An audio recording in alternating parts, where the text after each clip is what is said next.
warreen soba namtichi kun indaqo ina walle jettan amma lala akkamitti akka inni qofforee baasu lala amma jechuudha. Makinas qaba haydam makinas makinas haydam afara baatu kilo makina jir kamera waraba abbata tebe afara mata tanya afar maqabba kan ilma kan afura qulqullu waaqa tokko amin kabajamtoota fi jaalatamtoota maatiiwwan waaqayyoo hordoftoonni chaanaalii dhangaa lubbuu hundumti keessan bakka lafa jirtanitti nageenya waaqayyo isiniif haa baay'atu. Viidiyoo kana keessatti guyyaa irraa kan waliin ilaallu yeroo darbee magaalaa Mojootti xonqaayichi kan indaqoo gurraatti qalee awwaalee ture qofforee baaseera jechuudha. Iccitii biraas baaseetu jira. Guyyaa irraa sirriitti kan waliin ilaallu ta'a. Yeroo darbee namoonni baay'een sobadha wanti kuni maqaa balleessuudhaaf raawwatame malee dhugaa miti kan jedhan hedduun isaanii waan jiraniif guutumaa guututti jechuudha ragaa qabatamaadhaan viidiyoo isaa laalla jechuudha. Xonqaayichi qabamee ture iccitii baaseetu jira jechuudha. Jalqaba akkuma iskiriin irraa ilaalaa jirtan jechuudha. Kunoo goodaa kanatti jechuudha kan inni awwaalee jiru jechuudha. Iddoo kana jira laala iddoo kana jiru namoonni immoo gara sanitti deemaati kan isaan jiran jechuudha. Arganii to'annoo jala oolchuudhaaf deemaa jiru. Mee viidiyoo isaa laalla. Mee viidiyoo isaa laalla.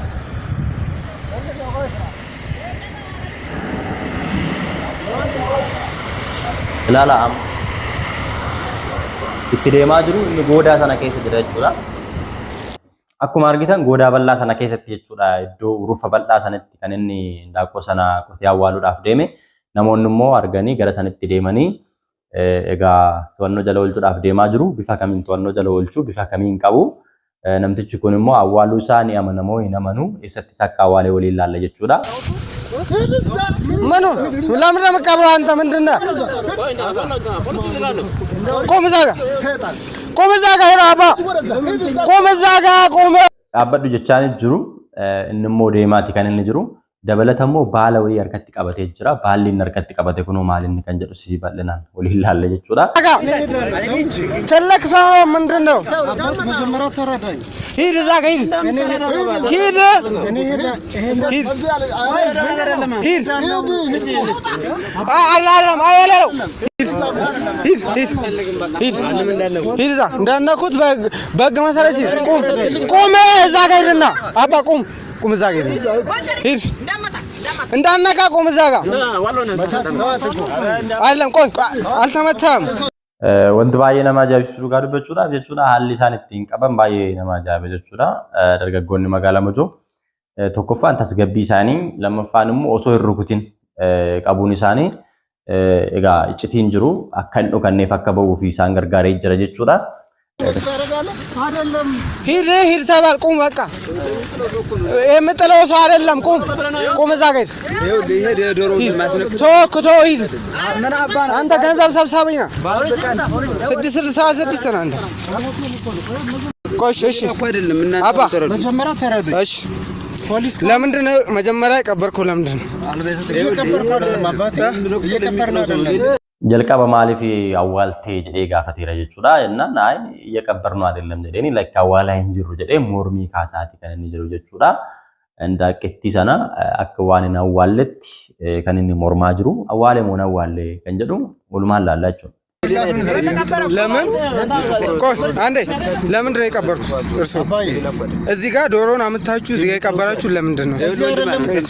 ማሊፍ indaqoo fiddanii asitti awwaaltanii jechaan jira. አባቴ መጀመሪያ አዳምጠኝ። እሺ አውሩ። እናንተስ ክርስቲያን አይደላችሁ? አውሩስ ሰው እሺ መጀመሪያ አዳምጠኝ። jalqabna dhaggeeffadhu isin kiristaana miti jechaan jira. Isaan waan barbaadan isaataan kiristaana sawaa baatanii kiristaanni muruu qaba yoo kiristaana ta'an moo kiristaanni mura dhoksuu qaba. Yeroo tokko tokko maayinni akshinii yookiin sisteemni isaan fayyadaman bakka waanuma hunda waaqayyoon gooftaan nu dhiiseera waaqayyoon dhiisaadha kiristaanni dhiisaadha jedhanii waanuma hundumayyuu dhoksanii haguuganii akka irra darbaniif yeroo hunda mala kana fayyadamuudhaan namoota goyyomsuu barbaadu jechuudha. እኛ የመጣ ነው ምንድነው የሚጥለው ሰው አለ። እሺ አሉ አቶ ከበደ በመንግስት የታወቁ አቶ ተክሌና ቤተሰቦቹ ጽዋት መድኃኒት ያላቸው አሉ። እኛ ለነሱ ስንመጣ እኔ ጸሎት አድርግላቸዋለሁ ወስደን እንሰጣቸዋለን። ቦታውን ሄዳችሁ ማየት ትችላላችሁ። akkuma dhageessanidha namoonni biroos duuba isaanii akka jirani kan argaa jirtani nuti kan dhufnee fi obbo Kabbadaa faadhaaf maatii isaaniidhaaf Tsuwaat madaanii jechuun egaa biqiloota irraati kan guuramu qorichaadha kan isaan jedhani. Isa kana guuruu dhufne isaaniif ani immoo kadhannaa nan godhaa fi isaan booda immoo fuunee isaaniif geessinaa jechaati kan inni jiru jechuudha. Egaa eessaa guuruu dhufanii Oromiyaa keessaati tsuwaat madaaniitii kana yookiin immoo qoricha kana guuruu dhufanii qorichi Oromiyaa keessa jira. Qorichaas keessaa guuraniitu immoo isaan immoo asitti immoo summii awwaalanii deemu laala. Kenu urso imatut apa kene matut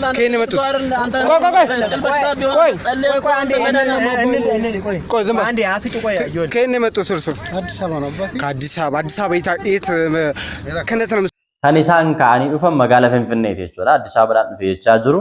Yeroo darbe viidiyoo darbe keessatti jechuudha iddoo isaan tajaajilanii fi gahee isaanii isiniif ibsee jira jechuudha. Waraqaa eenyummaa isaanii lakkoofsa bilbila isaanii achirra akka jiru isinitti agarsiisee jira. Namoonni tokko sobaadha tajaajila mana amantaa miti jechaa waan turtaniif waan mormitaniif jechuudha. በዚህ በርስ ካም ሰርት ታውቱ አገረ ስብከት ማን ተባለሉት? አባ ዘካሪያስ እሱ ከኔ መጣ ከአዲስ አበባ ሞጆ ነው። አዲስ አበባ እዚህ እንዲቀበር የተደረገው አይደለም። ፈጣሪ የላከው አይደለም። ፈጣሪ መልእክት ሆኖ ነው የላከው እዚህ ጋር እሱ አይደለም። ባየነ መገዲሲሳ ፍንፍኔ ራቲ ከኒሳን ካኒ ዱፈኒ Addis Ababaadhaan dhufe jechaa jira. Maqaan kiyyammoo Abbaa Zakkaariyaasiin jedhama jedheera. Akkuma yeroo darbe waraqaa eenyummaa isaanii irratti ilaalle sirriidha jechuudha. Maqaa isaanii fi mattaawaqaan isaanii wal simateera. Dabalatammoo Waaqayyotu isin ergee jennaan lakka Waaqayyoon hin ergine jechaa jiru. Egaa Waaqayyoon akka isaan tajaajilaniif ergee inni immoo egaa moruudhaaf falfaluudhaaf hojii daabiloos qabatee gara Oromiyaatti gara magaalaa Moojootti kan inni godaane hojii kana qofa miti jechuudha. Limdii qaban isaan kana qofa miti kan hojjechaa turani. Arra Waaqayyoon isaan saaxile malee ላኮ እዚህ ጋር እሱ አይደለም አባዬ። ይሄ ኢትዮጵያ ቅጠል ሌላ ቦታ አላገኘን። ኢትዮጵያ ቅጠል ኢትዮጵያ ነው። ይሄ ኢትዮጵያ ቅጠል አዲስ አበባ የለም። ባየ ነማ ጃብሲሳ ኢትዮጵያ ቅጠል ሌላ ቦታ አላገኘንም እንደ ባለቲ ሞራን ከነቲ ፈልፈለን ከነ ቆሪቻ ከነ ፊኒ ኢቲኒ ኦፊሳኒ ሞ ቆሪቻ ከነ ኢቲን ጀደን ከነ ኢዶ ብራቲን አርገኔ jedhani asitti argatanii Moojoo keessatti argatanii dhufani Itoophiyaa qital jedhani Itoophiyaa qitalii jedhani kanaaf isa murachuu akka waan dhufaniitti kan isaan jechaa jiran amma ndaaqetti awwaaluuf osoo hin ta'in baalicha gurrachuudhaaf yookiin immoo fudhachuudhaaf asii fuudhanii deeman immoo ittiin moruudhaaf ilaala asitti moranii deemu muka asii fuudhanii baala asii fuudhanii deemaniin immoo ittiin moruuf deemu jechuudha iddoo biraatti jechuudha. Baay'ee isin ajaa'ibu dhugaa rabbii. Na nagabanta gaba ziga yilo gaba tagonu tagonu እሺ ና ተጎን እሺ ና ziga ቆም ziga ilaala iddoo kana laala boolla jira laala bakka namarra dhaabbachuudhaaf deemu kana sirriitti laala billaa kaasichaanii jiru lukaan irra dhaabbateera bakka ndaaqetti tawwaalan naqee argitee bakka inni itti qalee akka boolla sanaa jechuudha amma sirriitti agarsiisa sirriitti bakka boolli ittiin jirtu sanittidha jechuudha kan isaan ndaaqoo qotanii awwaalan bakka billaa kaasii sanaadha ammoo kan inni immoo itti qalanii fuudhanii immoo ndaaqetti achitti awwaalanii jechuudha warreen sobadha ina awwaalle wanta akkanaa hin godhamne jettanii mormaa turtan amma ni argitu jechuudha sirriitti hordofaa sirriitti ilaala amma boolla kana jechuudha bakka luka isaatiin dhaabbatee jiru kana iddoo sanitti dhaqanii awwaalanii billaa harkatti qabatee jira waan biraa immoo jechuudha harkatti qabatee jira maal akka ta'e garuu addaan baasee beekuu hin dandeenye akka waan egaa waan yookiin waa ittiin moruudhaaf immoo yookiin achi keessaatti qofuranii waan argatan ta'ee yookiin immoo mura biraati ta'ee wanta inni harkatti qabatee jiru hin beeku garuu bakka sana laalaa jechuudha bakka inni dhaabbatee jiru kana sirriitti hubadhaa laalaa.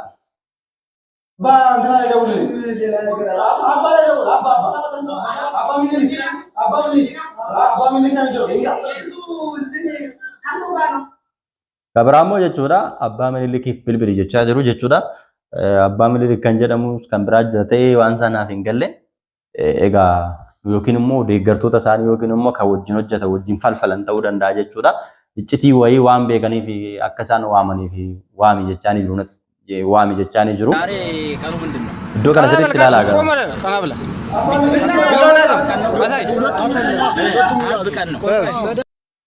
Warreen sobaa namtichi kun hin awwaalle jettan amma laalaa akkamitti akka inni qofforee baasu laalaa amma jechuudha.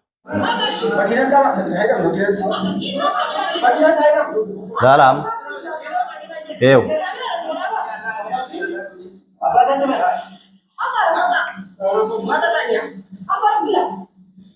Argita miti. Baasuudhaaf gajjareera. Qofforee baasuudhaaf bakka itti awwaale sana baasuudhaaf gajjareera. Amma laala.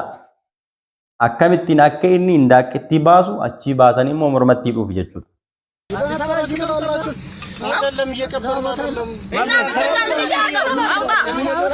በደንብ እንትን በሉልኝ። በደንብ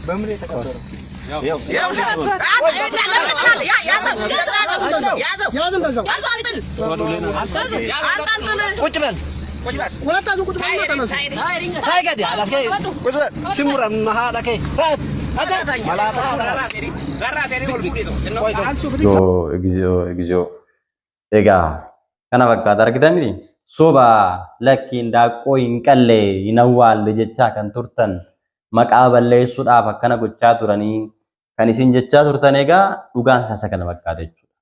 Dhugaan hin qallatti malee hin cuttu dhugaan hin dhokattu jechuudha ifa baati.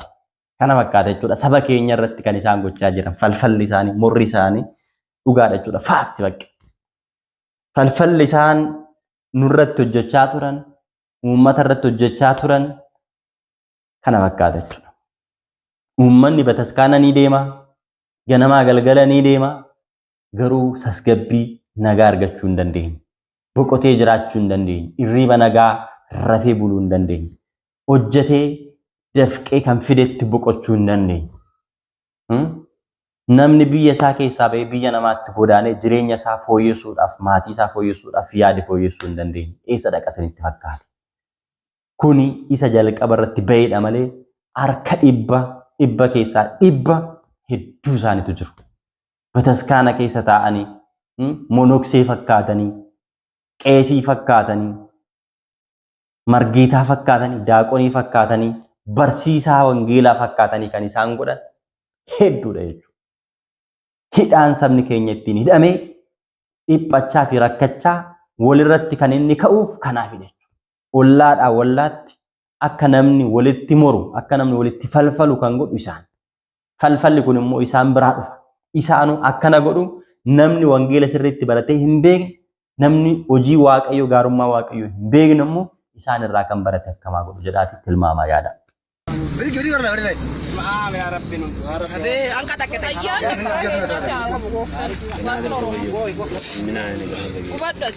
Bara qeessi gidiraa hojjetu.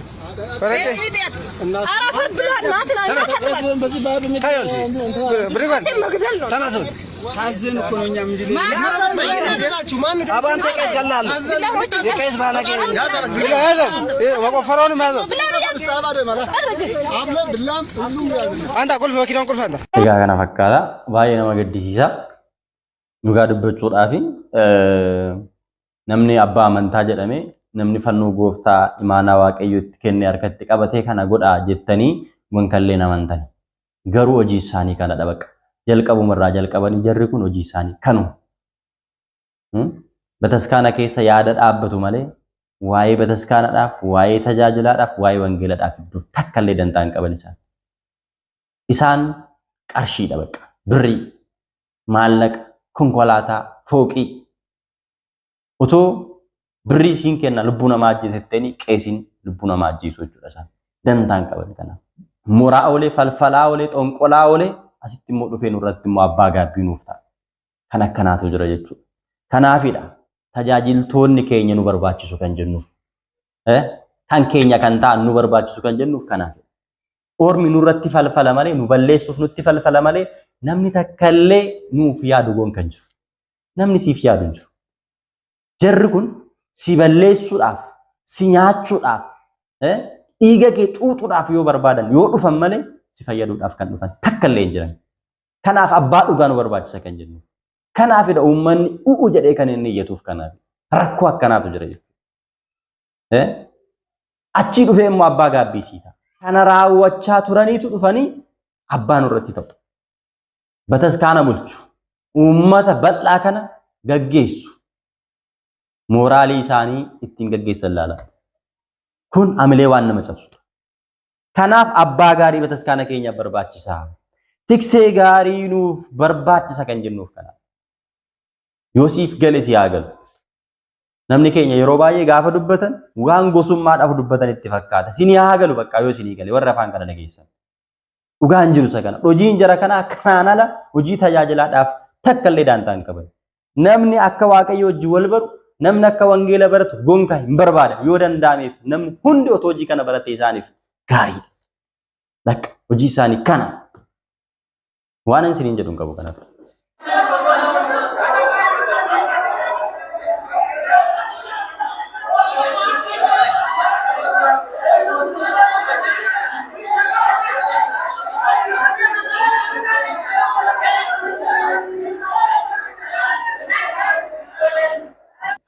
Argitaniitu arguun amanuudha.